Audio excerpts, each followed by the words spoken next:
नमस्कार, मैं हूं पुण्य प्रसून वाजपेयी। दस्तक में बात आज आपके फैसले को लेकर होगी। बहुत सारे मेहमान, लेकिन एक सवाल यह भी कि क्या वाकई एक ऐसा जनादेश आया है जो पहली बार उस राज्य की तरफ नहीं बल्कि दिल्ली को देखने की तरफ बेचैन कर रहा है कि हर कोई इस दिशा में देखे। फेरिस्त को जरा समझने की कोशिश कीजिए, क्योंकि जो आवाज उठ रही है वो शत्रुघ्न सिन्हा की है, आर.के. सिंह की है। जो आवाज उठ रही है वो अरुण शौरी की है। जो आवाज उठ रही है वो चंदन मित्रा की है। मतलब क्या है, मायने क्या है? और जब बीजेपी अध्यक्ष ने वादा किया था कि 8 तारीख को बोलूंगा, तो फिर वो बोले कि आज क्यों नहीं? और इन सारे सवालों के बीच संघ परिवार की किरकिरी क्या बिहार चुनाव के भीतर हो गई? उसके अपने एजेंडे हाशिए पर, और एजेंडों के जरिए सियासत तूफान पर। जिन मुद्दों के आश्रय संघ को विस्तार करना था, उन मुद्दों के आश्रय बीजेपी भी चुनाव हार गई। किसे पता था यह सब कुछ होगा? इस जनादेश के मायने क्या है? आइए पहले एक रिपोर्ट आपको दिखाते हैं कि इस जनादेश का मतलब है क्या। बीजेपी का यह भ्रम भी टूट गया कि बिना उसके नीतीश कुमार जीत नहीं सकते हैं, और नीतीश कुमार की यह विचारधारा भी जीत गई कि नरेंद्र मोदी के साथ खड़े होने पर उनकी सियासत ही धीरे धीरे खत्म हो जाती है। तो क्या बिहार के वोटरों ने पहली बार चुनावी राजनीति में उस मिथ को तोड़ दिया जहां विचारधारा पर टिकी राजनीति खत्म हो जाती है? तो स्वाभाविक है कि बिहार के जो नतीजे आए हैं उसका एक राष्ट्रीय परिप्रेक्ष्य में भी मतलब है, और ये साफ हो गया कि पूरे देश में अब राष्ट्रीय स्तर पर एक सशक्त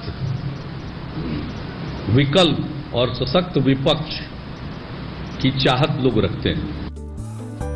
ये सवाल इसलिए क्योंकि जो सवाल नीतीश कुमार ने बीजेपी से अलग होते वक्त उठाए, और जो सवाल बीजेपी शुरू से उठाती रही कि पहली बार नीतीश को बिहार का सीएम तो बीजेपी नहीं बनाया, तो झटके में जनादेश ने कई सवालों का जवाब भी दे दिया और इस दिशा में सोचने के लिए मजबूर भी कर दिया कि देश से बड़ा ना कोई राजनीतिक दल होता है और ना कोई राजनेता, और ना ही वो मुद्दे जो भावनाओं को छूते हैं लेकिन ना पेट भर पाते हैं और ना ही समाज में सरोकार पैदा कर पाते हैं। यानी गाय की पूंछ पकड़कर चुनावी नैया पार हो नहीं सकती। समाज की हकीकत पिछड़ापन और उस पर टिके आरक्षण को संघ के सामाजिक शुद्धिकरण से धोया नहीं जा सकता।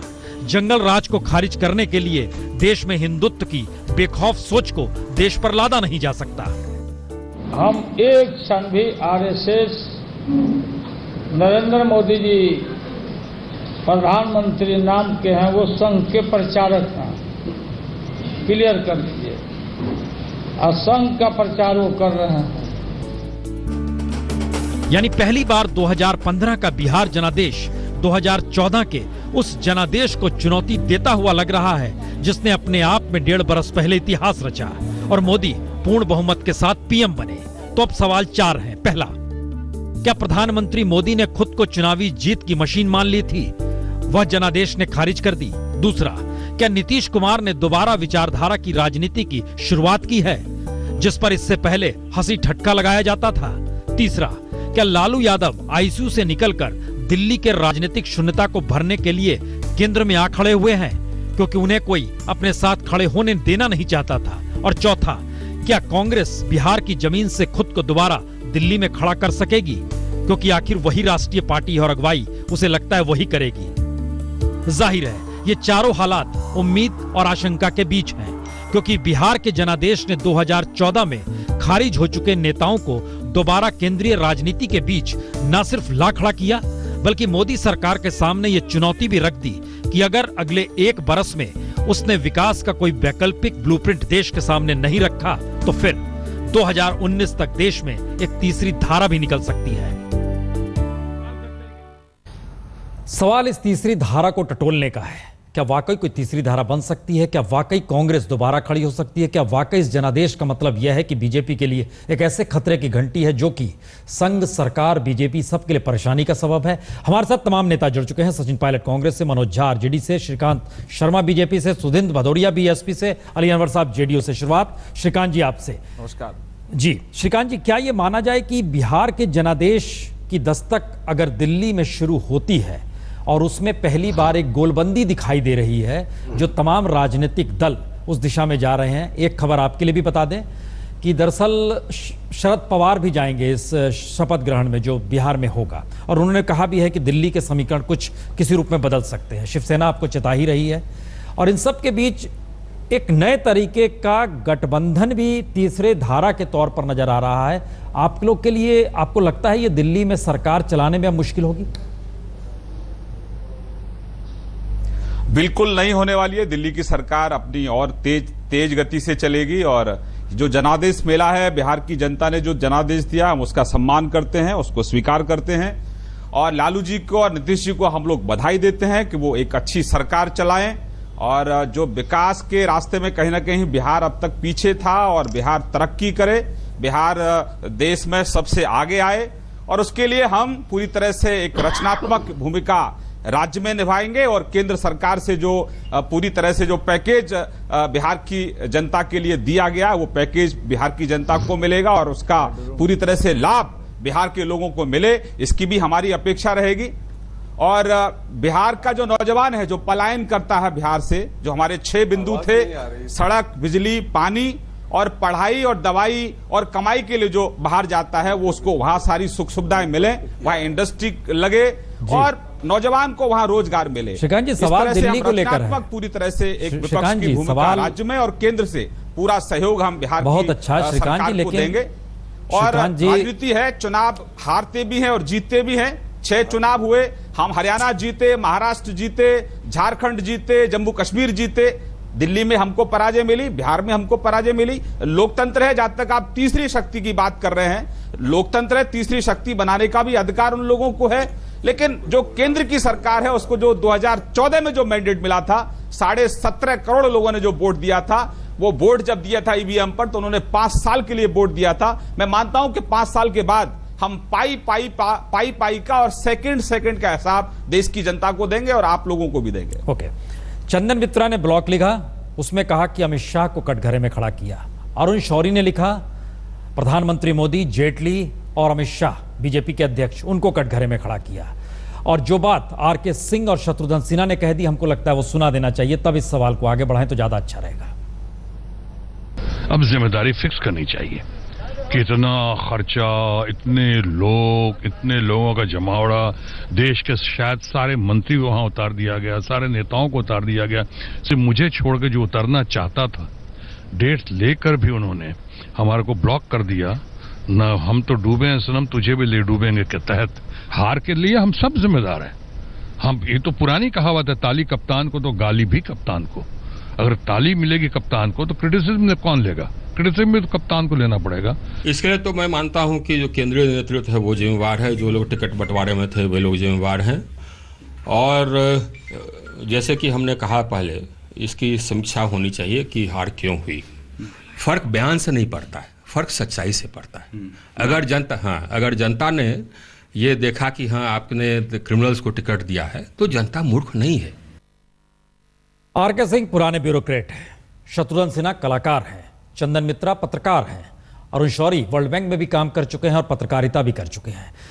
मनोज झा जी, जिस बात का जिक्र बार बार हो रहा है और सवाल अब बिहार में क्या होगा, जितना पैकेज दिया गया जिसका जिक्र कर रहे हैं लगातार श्रीकांत जी भी और बीजेपी भी कर रही है कि हम विकास में साथ खड़े हैं, लेकिन सवाल ये क्यों निकल रहा है बार बार कि नजरें दिल्ली पर, नजरें मोदी सरकार पर, नजरें उस आरएसएस के मद्देनजर, नजर उस प्रोसेस को लेकर जिसको लेकर देश के भीतर कुछ मुद्दे केरल से लेकर कश्मीर तक को परेशान कर रहे हैं।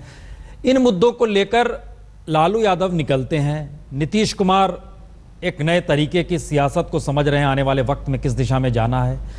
क्या यह माना जाए कि 2019 की दिशा में बढ़ते हुए यह कदम है? मनोज झा जी। पुण्य प्रसून जी, इसमें काफी हद तक मैं समझता हूं हमारे प्रधानमंत्री स्वयं जिम्मेवार हैं। हमने नहीं कहा था कि आप यहां के पोस्टर बॉय बन जाइए। पूरा चुनाव उन्होंने मोदी जी के चेहरे पे लड़ा। उसके बाद चुनाव में विमर्श देखिए। चुनाव में पहली बार मैं देख रहा था कि बिहार के असेंबली में, देश की किसी असेंबली में नहीं देखा, नेशनल नैरेटिव बुने गए। जो असहिष्णुता का मसला हो, सामाजिक न्याय का मसला हो, आरक्षण पे भाजपा की ढुलमुल नीति हो, उन सब चीजों ने एक नैरेटिव को जन्म दिया। और उस वजह से जो दलितों, गरीबों, पिछड़ों का उभार हुआ ना, वो सिर्फ बिहार की विधानसभा तक महदूद नहीं रहना चाहता। वो मुल्क की राजनीति में एक वैकल्पिक दर्शन, जिसको मैं मानता हूं कि उसमें वक्त लगेगा, लेकिन वो मुल्क को एक आशा भी देता है। हम सब, चाहे राजनीति में हो या ना हो, परेशान भी रहे हैं बीते 18 महीनों में। और ये 18 महीनों में प्रधानमंत्री जी से हमारी शिकायत हुई। बहुत अच्छा लगा था जब उन्होंने 15 अगस्त को मॉरेटोरियम की बात कही थी। किस व्यक्ति पर उन्होंने मॉरेटोरियम लगाया, किन अपने एफिलिएट ऑर्गेनाइजेशन पे उन्होंने मॉरेटोरियम लगाया। पूरे मुल्क में असहिष्णुता को पॉलिटिकल प्रीमियम मिलता मनोज रहा। झा जी, तो ये सारी चीजें बिहार मनोज के झा चुनाव जी, में हम आई। इसमें एक चीज जोड़ना चाह रहे हैं, क्योंकि प्रधानमंत्री का जी। भाषण सेंट्रल हॉल में जो गरीबों को लेकर कहा गया था वो सबने सुना था, लेकिन मैसेज बिहार का कुछ ऐसा लग रहा है कि ये तीसरी दुनिया का देश है भारत। यहां पर गरीबी और बीपीएल परिवारों की तादाद बहुत ज्यादा है। भूख की दृष्टि से बिहार देश जो है वह यूनाइटेड नेशन की लिस्ट में आता है और उसकी फहरिस्त काफी ऊपर है। हमारा सवाल यह है, क्या जिस चकाचौंध राजनीति की तरफ और देश विकास की दिशा में जा रहा था या जाने के ख्वाब दिखाए जा रहे थे, बिहार ने उसको एक जमीन दी है कि आप सोचिए ये देश कैसा है, और उसके बाद सियासत, क्या इस दिशा में देश सोच पाएगा? जी पुण्य प्रसून जी, बीते दिनों में समाजवाद अचानक से बड़ा ही घटिया शब्द और उपकरण की तरह देखा जाने लगा। मेरा मानना है कि बिहार ने जो सामाजिक न्याय और विकास की बात की ना, उसमें कहीं ना कहीं उस जो एक नव उदारवादी समझ थी अर्थनीति की, उसको एक झटका जरूर लगा है। तमाम राजनीतिक दलों को पुनः विचार करना पड़ेगा कि क्या ये व्यवस्थाएं हमारे सरोकारों के अनुरूप हैं, क्योंकि ये मैं समझता हूं कि हर गली चौक चौराहे में बिहार में इस पे चर्चा हुई कि ये कौन सा विकास है जो मुझको नहीं दिखता, ये या कौन सा मॉडल है जिसमें मेरा चेहरा नहीं दिखता। और ये मैं सिर्फ दलित, गरीबों, पिछड़ों की बात नहीं कर रहा हूं, मैं बात कर रहा हूं निम्न मध्यम वर्ग की भी, मध्यम वर्ग के लोगों को भी। उनके जो सपोर्ट बेस थे उनमें भी वोटिंग के लिए अग्रेशन नहीं था, क्योंकि वो कहीं ना कहीं देख रहे थे कि मोदी जी जिन सरोकारों की बात करते हैं वो हमारे सरोकार नहीं है। ये एक महत्वपूर्ण पहलू है जिसकी ओर अब इसके ठीक कह रहे हैं आप। अब इस प्रोसेस को जरा सा आगे ले जाएं, हम मनोज झा जी जरा सा आगे ले जाएं। अली अनवर जी, क्या वक्त आ गया है कि एक गोलबंदी अब देश में होगी? जो बिहार से जनादेश निकला है और वह राजनीतिक दल या वह राज्यों से नेता निकल कर आएंगे जिन्हें लगेगा, क्योंकि एक तरफ राहुल गांधी भी किसानों का जिक्र कर रहे हैं, यहां पर दलित पिछड़ों का जिक्र हो रहा है, और एक तरफ विकास का जिक्र हो रहा है, लेकिन विकास कैसा है ये थोड़ा सा उलझा हुआ मसला भी है। बहुत न्यूनतम जरूरतों को भी विकास माना जा रहा है और बहुत रईसी को भी विकास देखा जा रहा है। क्या गोलबंदी की स्थिति आ सकती है, लगता है अली अनवर जी?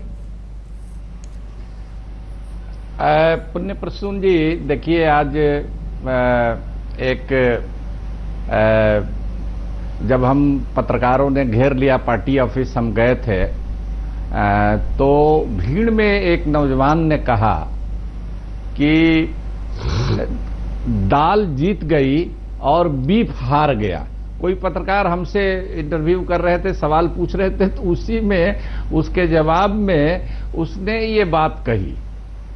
तो देखिए, लोहिया जी की एक उक्ति है कि मुझको ये जवाब उस नौजवान का बड़ा दिलचस्प लगा, दाल जीत गई और बीफ हार गया।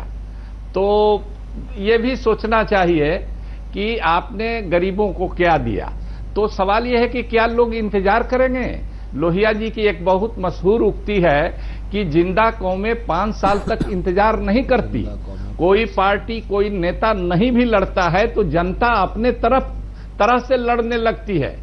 जिस तरह से महंगाई बढ़ी, अभी देखिए, इंतजार था कि पोलिंग डेट खत्म हो बिहार का और तुरंत सर्विस टैक्स बढ़ा दिया जाए। इसे सारी चीजों का, टेलीफोन हो या और बिजली हो या सारी चीजें, सब्सिडी खत्म करने की कोशिश की जा रही है। गैस वाली सब्सिडी खत्म करने की कोशिश की जा रही है। अभी से लोग चिंतित हैं। लोग का बात कर रहे थे आज कि देखिए, माने सबका एक एक करके सब्सिडी छीनेगा। नहीं, इसका मतलब अली अनवर जी, इसका मतलब ये है कि मुद्दे जो है वह राजनीतिक नेताओं को एक दिशा में ले जाएंगे, या पहली बार राजनीति ये समझ पा रही है कि जो मुद्दे हैं जो जनता से जुड़े हुए हैं वो पहले से ही खुद को गोलबंदी कर ले। हम ये सवाल उठा क्यों रहे हैं? हमको लगता है बहुत छोटी सी रिपोर्ट आपको दिखलाते हैं। क्यों इस बात का जिक्र हो रहा है कि एक वैक्यूम लगातार था 2014 के बाद इस देश के भीतर, और उस वैक्यूम को भरने की एक नए तरीके से तैयारी उन्हीं पारंपरिक नेताओं के जरिए शुरू हुई है जो कि 2014 के मोदी लहर में गायब हो गए थे। जरा एक रिपोर्ट देखिए छोटी सी। इस जीत के बाद हम दिल्ली पर चढ़ाई करेंगे। हम बोले हम उससे वापस नहीं जाएंगे, नहीं तो फिर हम फील्ड में नहीं जाएंगे। और सबसे पहले यहाँ सरकार बनवा के सब सबसे पहले हम बनारस में जाएंगे। बोले थे ना मोदी जी कि हमको कोई नहीं बुलाया है, हम अपने नहीं आए हैं, गंगा जी ने हमको बुलाया है। और वहाँ कई एक तरह का वादा इन्होंने किया था कि हम अपना पार्टी के चुनाव चिन्ह लेके, लालटेन लेके, हाथ में लालटेन लेके हम सब ढूंढेंगे। तो लालू यादव उस राजनीतिक शून्यता को भरने के लिए दिल्ली आएंगे जो 2014 में मोदी की हवा में हर राजनीतिक दल का टीन टप्पर ले उड़ी, और लालू यादव झटके में हर किसी के लिए कैसे और क्यों मान्य हो गए, जरा यह भी सुन लीजिए। नीतीश जी, लालू जी और सब कांग्रेस नेताओं को बधाई देना चाहता हूं। बिहार के लोगों को इस बहुत ही शानदार जीत के ऊपर बहुत बहुत बधाई, ढेर सारी बधाई।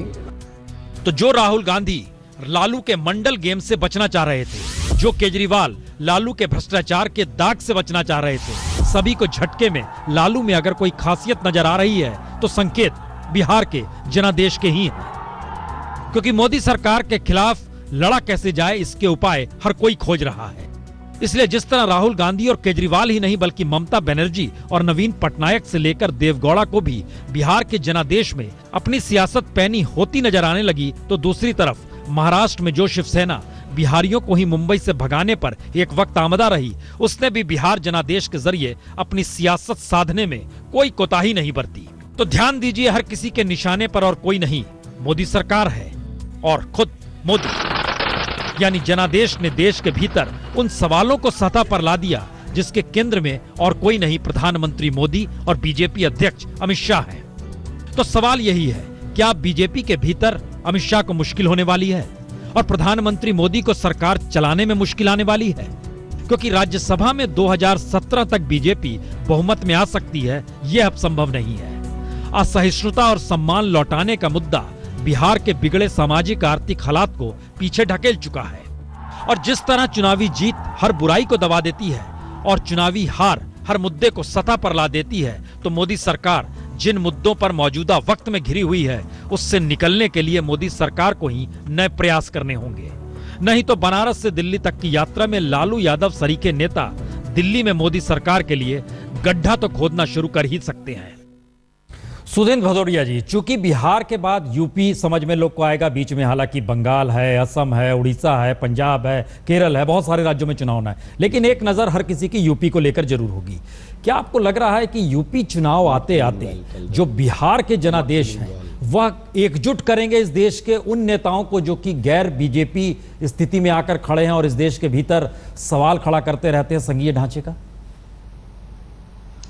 देखिए, बिहार के चुनाव के परिणाम पहली बार नहीं आए। इससे पहले दिल्ली में भी मोदी जी की और अमित शाह की जोड़ी इसी तरह से हारी थी।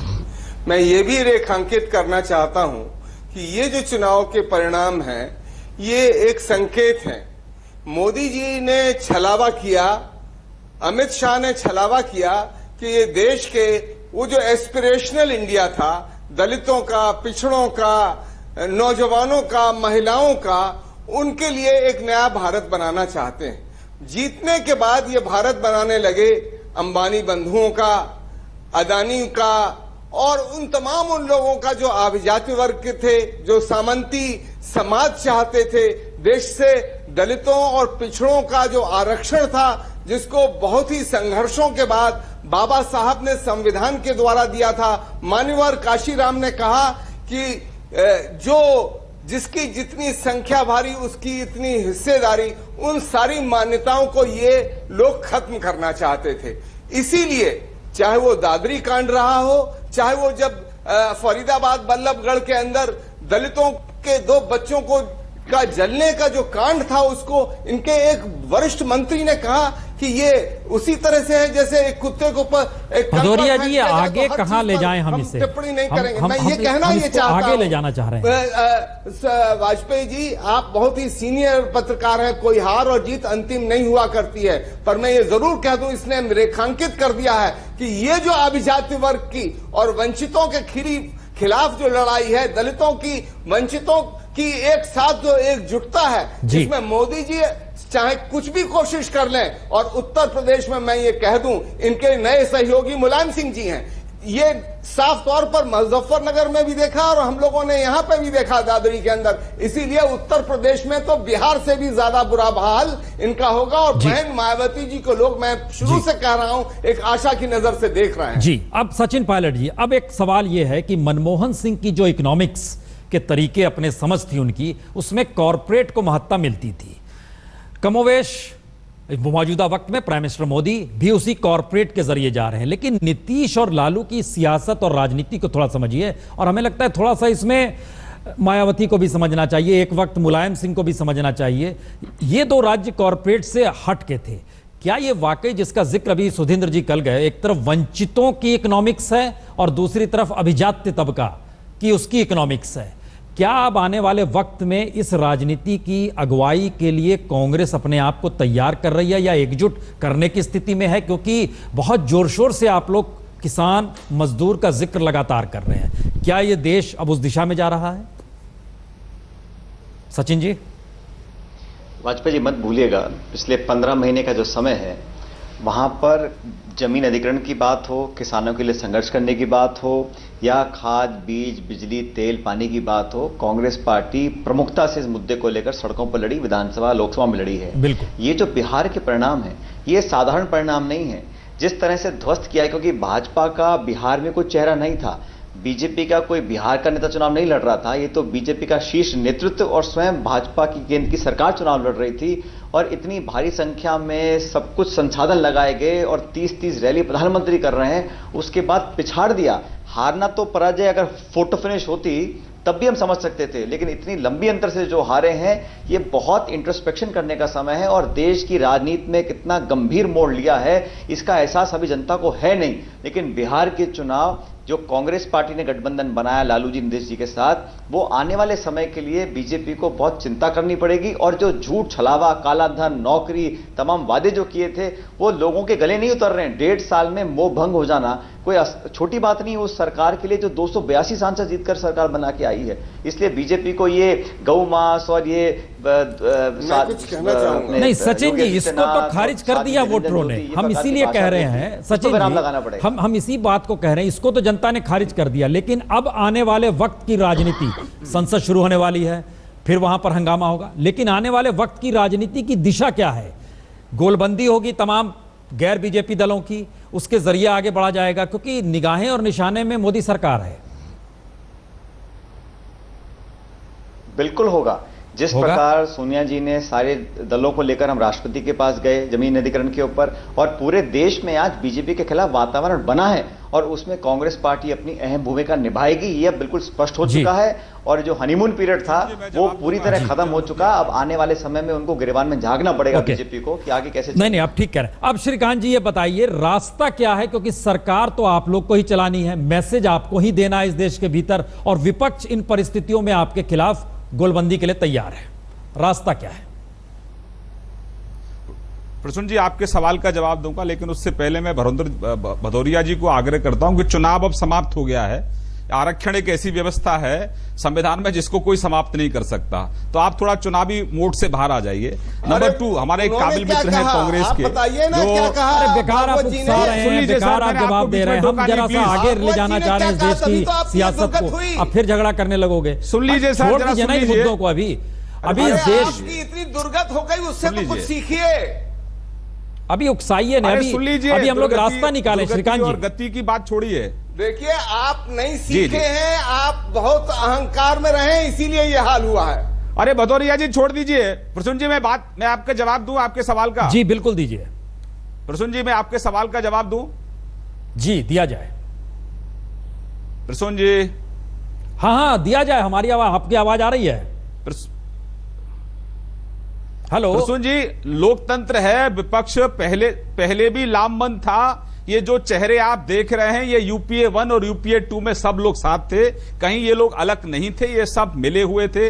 आज भी ये प्रत्यक्ष रूप से आपके सामने दिख रहे हैं। बीजेपी और एनडीए की जो सरकार केंद्र में चल रही है, वो विकास के मुद्दे पर चल रही है। और हमने, जब से हम आए हैं तब से हमने गरीबी उन्मूलन के अनेकों कार्य किए हैं। और मैंने पहले ही आपको इनिशियल अपने रिमार्क में यह कहा था कि हमारी सरकार को 17.5 करोड़ लोगों ने 5 साल के लिए मैंडेट दिया है, और हमारे धुर विरोधी भी क्योंकि भ्रष्टाचार इस देश की तरक्की में सबसे बड़ी बाधा थी। एक व्यक्ति भी हमारी सरकार पर भ्रष्टाचार का आरोप नहीं लगा सकता है। सरकार बहुत अच्छी गति से चल रही है। मैं मानता हूं कि लोकतंत्र में विपक्ष की भूमिका होती है, विपक्ष का भी सम्मान है। अगर कंस्ट्रक्टिव कोई सुझाव विपक्ष के आएंगे तो निश्चित रूप से सरकार उनका सम्मान करेगी और उन सुझावों को आगे लेकर चलेगी। लेकिन अगर अनावश्यक रूप से राजनीतिक द्वेष की भावना से ग्रस्त होकर नॉन इश्यूज को इश्यू बनाकर अगर ये लोग अगर बवंडर खड़ा करने की कोशिश करेंगे तो निश्चित रूप से पॉलिटिकली इनको जवाब दिया जाएगा। बिहार का जनादेश क्या वाकई देश को कोई रास्ता दिखा पाएगा या उस दिशा में उसका एक कदम है? बिहार का चुनाव क्या वाकई नीतीश कुमार की विचारधारा की जीत है या बिहार का विकास या बिहार का सवाल जनादेश के जरिए उन्हीं सवालों में अब भी उलझा हुआ है? कई तस्वीरें जीत के बाद निकल कर आई। दो तस्वीर हम आपको दिखाते हैं, एक सहरसा की, एक नवादा की।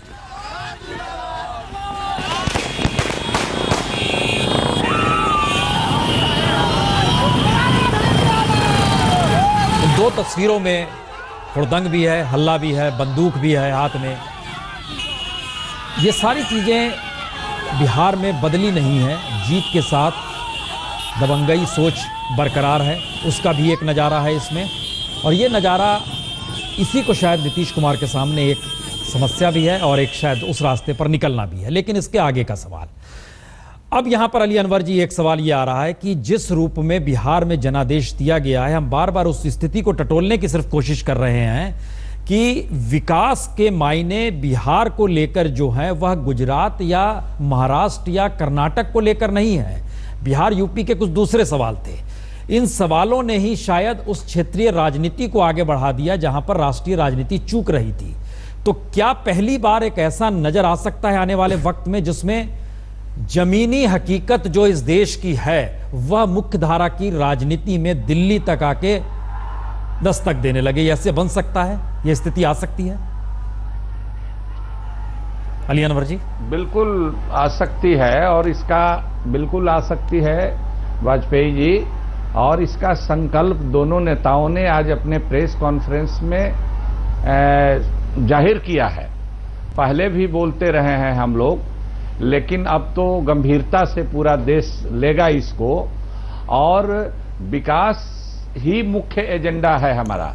और उसके साथ, लेकिन उसके साथ ये भी चीज है कि विकास तभी होगा जब देश में अमन चैन रहेगा और एक दूसरे के प्रति संदेह और शक का वातावरण और भय का वातावरण नहीं रहेगा। सांप्रदायिक राजनीति का जो जनित जो भय है और जो एक दूसरे के प्रति द्वेष और घृणा और नफरत है, उसके प्रति देश में अनवरत और एक सैद्धांतिक संघर्ष की भी जरूरत है। और हर तरह की सांप्रदायिकता के खिलाफ उस संघर्ष की अनवरत जरूरत है, जिसकी तभी जाकर के ये पूरे देश में एक ये गोलबंदी होगी और जिसकी आप बात कर रहे हैं कि ये दिल्ली तक ये राजनीति जाएगी। क्योंकि जो बीजेपी है अभी जो उसका जो मूल चरित्र है वो रह रह करके अपने मूल एजेंडा पर आ जाती है। ठीक कहा मनोज झा जी ने कि मॉनिटेरियम लगाने की बात 15 अगस्त को पहले अपने देश के नाम संबोधन में मोदी जी ने कही थी, लेकिन फिर उसके बाद क्या हुआ? पार्लियामेंट में कुछ दूसरी बात उन्होंने कहा कि कर्तृत्व और वक्तृत्व में समानता होनी चाहिए। तो वो कर्तृत्व और वक्तृत्व में तो समानता दिखी नहीं। इनके कैबिनेट के मिनिस्टर, इनके एमपीज, इनके राज्यों के मुख्यमंत्री क्या क्या बोलते रहते हैं। इसका मतलब ये है कि इनका मूल चरित्र वही है। ये विकास की बात, ये रोजगार देने की बात, ये तो ढोंग है ऊपर से लोगों का, और उसका भी खुलासा हो गया है। तो इसीलिए इनके वैचारिक संघर्ष चलाने की जरूरत है। आरएसएस, बीजेपी और उसी तरह से ओवैसी जैसे लोग हैं, ये लोग भी, क्योंकि हर तरह एक तरह की सांप्रदायिकता दूसरे तरह की सांप्रदायिकता के पूरक का काम करती है। नहीं, ये जो आप कह रहे हैं अली अनवर जी, अली अनवर जी, ओके अली अनवर जी, जिस बात का आप जिक्र कर रहे हैं, हम चाह रहे हैं कि ये स्थिति देश के भीतर बनी हुई है लगातार कि जो भी चुनाव जीतता है उसकी विचारधारा, उसकी सोच लगता है कि वो सही है और भदौरिया जी, आप जब कमेंट करते हैं, हालांकि मुलायम सिंह के कोई प्रतिनिधि तो हमारे साथ यहाँ बैठे नहीं है, देश ने भी समझ लिया, लेकिन हम बार बार ये सोच रहे हैं कि राजनीतिक जीत, चुनावी जीत क्या वाकई हर विचारधारा में सही ठहरा दी जाएगी? ये स्थिति इस देश के भीतर आ गई है, यानी कल मायावती जीत जाएं तो वो जो भी सोच रही है सही है, और हार जाएं तो वो अच्छा भी सोच रही है तो भी उसको कोई नहीं मानेगा। ये स्थिति भदौरिया जी है? देखिए, कोई भी हार या जीत जो वक्ती तौर पे होती है, कोई स्थायी चीज नहीं हुआ करती है, पर कुछ चीजें हमारे देश में लंबे काल तक चलने वाली चीजें हुआ करती हैं, ऐतिहासिक चीजें हुआ करती हैं। जैसे हमारा संविधान है, हमारी राष्ट्रीय सहमति है जिसमें हम सारा समता मूलक समाज है, हमारे संविधान के अंदर जो हमारे फंडामेंटल राइट्स हैं और जो बुनियादी हमारे टेनेट्स हैं।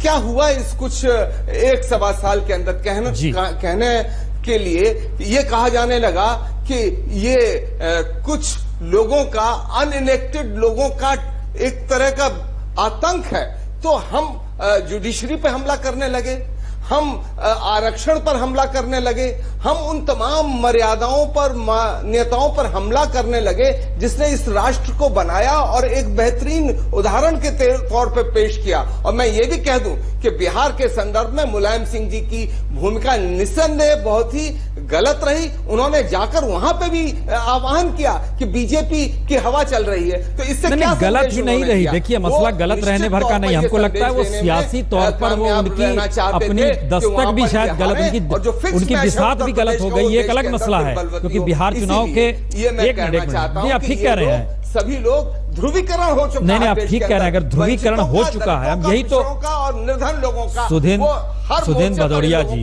हम यही कह रहे हैं, अगर ध्रुवीकरण हो चुका है, हम उसी में स्थिति टटोलना खाली चाह रहे हैं इस बुलेटिन में। और सचिन पायलट जी, हम इसलिए इस बात को टटोलना चाह रहे हैं क्योंकि हमारे पास एक आंकड़े पड़े हुए हमारे सामने। इस देश के 63% लोगों के पास, इस देश में सिर्फ 11% संसाधन उनके लिए है। इस देश के 17% लोगों के पास 85% संसाधन। एक असमानता है, उसके भीतर ध्रुवीकरण, वो कास्ट के नाम पर हो, रिलीजन के नाम पर हो, या जो भी हो। लेकिन क्या बिहार में जो रास्ता किसी को दिखाई नहीं दे रहा था, और जो लगातार महाराष्ट्र, हरियाणा, झारखंड, कश्मीर, दिल्ली पूरा राज्य नहीं, हम इसलिए उसका जिक्र उस रूप में नहीं करें, और यहां पर एक पलायन किए हुए लोगों का एक समूह यहां पर दिल्ली को चलाता, समझता, बूझता है। लेकिन बिहार जैसे राज्य में अगर ये मैसेज निकल कर आया है, ये लीड करने की स्थिति में है या नहीं है, या सिर्फ ये एक राज्य भर का मसला है? सचिन जी। बिल्कुल नहीं। देखिए, बीजेपी ने लोकसभा चुनाव में करी चाय पे चर्चा, और बिहार चुनाव में हुई गाय पे चर्चा, तो एजेंडा बदल दिया। विकास का, डेवलपमेंट का, इन्वेस्टमेंट का, जॉब क्रिएशन का वो मुद्दे नहीं रहे, इसीलिए लोगों ने रिजेक्ट किया है। मत भूलिएगा कि बिहार पर पूरे देश और दुनिया की नजर टिकी हुई थी कि बिहार की जनता किस करवट बैठेगी, और उन्होंने स्पष्ट कर दिया कि डिविसिव एजेंडा, जो आरक्षण का मुद्दा छेड़ दिया, जो इस प्रकार का कौन कौन मांस खा रहा है नहीं खा रहा, इस बातों को देश के लोग पसंद नहीं करते हैं। और 80% इस देश के हिंदू अगर सेकुलर नहीं हो और फंडामेंटलिस्ट बन जाते तो बीजेपी 1000 साल राज करती। लेकिन सिर्फ धर्म के नाम पर राजनीति करना या जाति नाम पर राजनीति करना बिल्कुल गलत है। बिहार में भी आज जो वोट पड़ा है नीतीश कुमार को और हमारे अलायंस को, वो सिर्फ कास्ट का वोट नहीं है, वो एक शांति वाले माहौल बनाने वाली पार्टी का वोट है और विकास का एक एक्सेप्टेबल। सचिन जी, एक बात बताइए, आप तो मंत्री भी थे मनमोहन सरकार में, नहीं, एक एस्पेक्ट बताइए, लोग ये जानना जरूर चाहेंगे, जो भी सत्ता में आता है, जिस वक्त मोदी सत्ता में नहीं आए थे, बीजेपी सत्ता में नहीं आई थी, जिस इकोनॉमिक्स का जिक्र वो कर रही थी, उसमें लग रहा था शायद स्वदेशी आने वाला है, शायद एक अल्टरनेटिव इकोनॉमिक्स आने वाली है, मनमोहन सिंह से इतर होगी सोच, ये लग रहा था लोगों को। लेकिन हमारा कहना है, आप भी जब पिछले 1.5 बरस में राजनीति कर रहे हैं, तो हम देख रहे हैं कि बिल्कुल अलग राजनीति कांग्रेस कर रही है। वाकई गांवों में घुस गई है, किसानों का जिक्र कर रही है, लेकिन जब सत्ता में थी तो नहीं कर रही थी। यह भी एक दूसरा हिस्सा है। क्या इस देश में सत्ता में आने पर मजबूरी यही है, हमारे पास अल्टरनेटिव इकोनॉमिक्स नहीं है? नहीं, आप मत भूलिएगा, 70,000 करोड़ रुपए का ऋण माफी किसने किया? हम लोगों ने किया। हमने खाद के, बीज के थप के दाम कम किए, फसल के दाम बढ़ाए। ये कहना कि मनमोहन सिंह क्योंकि एक रिफॉर्मिस्ट प्रधानमंत्री रहे, ना सर, वो पैकेज है, आप क्यों इसको डील नहीं करते? संघर्ष किया सत्ता में, विपक्ष में, ना कौन लेकर आया एक भूमि अधिग्रहण का कानून? हम लोग लेकर आए। तो ये कहना कि सिर्फ हमने एक रिफॉर्मिस्ट प्राइम मिनिस्टर दिया देश को और सरकार ने गरीब किसान की मदद नहीं करी, बड़ा गलत होगा। लेकिन आज तो बिल्कुल विपरीत हो रहा है। आज 1.5 साल में जिस प्रकार से एक तरह से दमन किया जा रहा है लोगों का, गरीब किसान का, दबे कुचले का, उसकी आवाज उठाने की जिम्मेदारी किसकी है? अगर हम लोग नहीं करेंगे तो अपना राजनीतिक दायित्व नहीं निभा रहे हैं। इसलिए हम तो लड़ेंगे सड़क में, संसद में, जहां भी हो। और विचारधारा का संघर्ष है, कोई दुश्मनी किसी से नहीं है। लोग हारते जीतते रहते हैं, लेकिन प्रतिस्पर्धा होनी चाहिए, दुश्मनी नहीं होनी चाहिए। और जो प्रकार का एक नकारात्मक कैंपेन बीजेपी के माध्यम से बिहार में हुआ, उसका भी लोगों ने उसको अप्रिशिएट नहीं किया। इस बात को समझना चाहिए। अब सुधार का वक्त है श्रीकांत जी, या आत्मचिंतन का वक्त है, या निर्णय लेने का वक्त है? प्रसून जी, मुझे थोड़ा सा समय देंगे तो ज्यादा अच्छा रहेगा। बोलिए। एक तो मैंने सबको सुना, लेकिन ये इस गठबंधन के जितने भी मित्रों को मैंने सुना, बिहार के लिए इनके बारे में कोई सोच नहीं है अभी। मैं तो अली अनवर साहब को ये निवेदन करूंगा कि जितनी एनर्जी आप भाजपा को गलाने में लगा रहे हैं, मुझे लगता है इतनी एनर्जी अब आप वहां सरकार को बनाने में लगाइए और एक क्राइम फ्री, एक करप्शन फ्री और एक अच्छी सरकार वहां के लोगों को दीजिए। और हम तो आपको मदद करने को तैयार हैं। मैं अपने कांग्रेस के मित्र को इतना कहूंगा कि आप अपने सभी राज्यों को गवा चुके हो, वहां भाजपा की सरकार है और बिहार में लालू जी की लालटेन और डंडा लेकर आप रोशनी की तलाश में हो, रास्ते की तलाश में हो। मित्र, बहुत लंबा समय है, हम अच्छा काम कर रहे हैं। 16 महीने में ही आप इतने उतावले हो रहे हैं। देश ने तो आपको लंबे समय तक बर्दाश्त किया है और सरकार की ऐसी कोई योजना नहीं है जिस पर आप उंगली खड़ा कर सको। अनावश्यक रूप से एक माहौल जबरदस्ती आप इस सरकार के खिलाफ खड़ा करने की कोशिश कर रहे हो। मुझे लगता नहीं कि आप उसमें पूरी तरह से सफल हो पाओगे, क्योंकि आपके नीचे कोई बेस नहीं है। आपके जो जिन मुद्दों को लेकर आ रहे हैं उनके पीछे कोई आधार नहीं है। अलग अलग राज्यों की घटनाओं को आप जोड़कर, आपका जो फेलियर्स है उनको जोड़कर केंद्र सरकार की आलोचना करना, प्रायोजित धरने प्रदर्शन कराना, बहुत लंबे समय तक ये नहीं चलते हैं प्रसून जी। जनता कहीं ना कहीं ऐसे लोगों को इग्नोर भी करती है। बिहार में निश्चित रूप से आपकी जीत हुई है, उसके लिए आपको बधाई, लेकिन आप भाजपा को गलाना छोड़ दीजिए और आपकी सरकार बनी है बिहार में। बिहार के लिए जो एक रोड मैप केंद्र की सरकार ने एक पैकेज के रूप में दिया है, उसको आप पूरी तरह से इंप्लीमेंट करिए। हम आपके साथ में, लेकिन क्राइम और करप्शन फ्री सरकार दीजिए। हम विजिलेंस का भी वहां काम करेंगे। अगर वहां गुंडई होगी, भ्रष्टाचार होगा, तो हम उसको रोकने का प्रयास करेंगे और आपको एक्सपोज भी करेंगे। हम चर्चा यहीं पर खत्म कर रहे हैं, लेकिन एक जाते जाते एक चीज बता दीजिए श्रीकांत जी कि कल संसदीय बोर्ड की बैठक में होगा क्या? कोई जिम्मेदारी किसी को दी जाएगी? पर श्रीकांत जी से यह भी कह दीजिए कि हमारी हर राज्य के चुनाव के बाद हमारी पार्लियामेंट बोर्ड की बैठक होती है। जी। अरे भदौरिया जी, आप तो कहते हैं ना कि अब्दुल्ला की शादी में, लेकिन बल नहीं गया। नहीं, ये सवाल हम चर्चा यहाँ पर खत्म कर रहे हैं। बहुत बहुत शुक्रिया आप सभी का। हम चर्चा यहाँ पर खत्म कर रहे हैं। एक रास्ता निकालने की स्थिति में थी, लेकिन लगातार ये सवाल उलझा हुआ है कि इस देश के भीतर वो कौन से वैकल्पिक राजनीतिक स्थितियां हैं जो इस देश को उस दिशा में ले जाए जहां पर लगे कि यहां वाकई संघीय ढांचा काम कर रहा है, वाकई लगे एक सहमति के साथ उस भारत को देखने की सोच विकसित हो रही है जिस भारत के भीतर बहुत ज्यादा कुलबुलाहट है और अपने वोट से वो लगातार एक रास्ता दिखाता है। हमने सवाल आखिर में इसलिए किया था संसदीय बोर्ड का, क्योंकि बीजेपी अध्यक्ष अमित शाह जी ने कहा था मैं 8 को बोलूंगा, और 8 तारीख आज हो गई, वो नहीं बोले। मैं 8 तारीख को बोलूंगा, लेकिन अमित शाह नहीं बोले। चुनावी रणनीति में बीजेपी के सबसे हुनरमंद नेता, जो लोकसभा में यूपी जिताने के बाद बीजेपी अध्यक्ष बना दिए गए, वो बिहार चुनाव खत्म होने के बाद बोले थे कि 8 को बोलूंगा। मैं 8 तारीख को बोलूंगा, लेकिन अमित शाह नहीं बोले। सवाल बोलने या ना बोलने भर का नहीं है।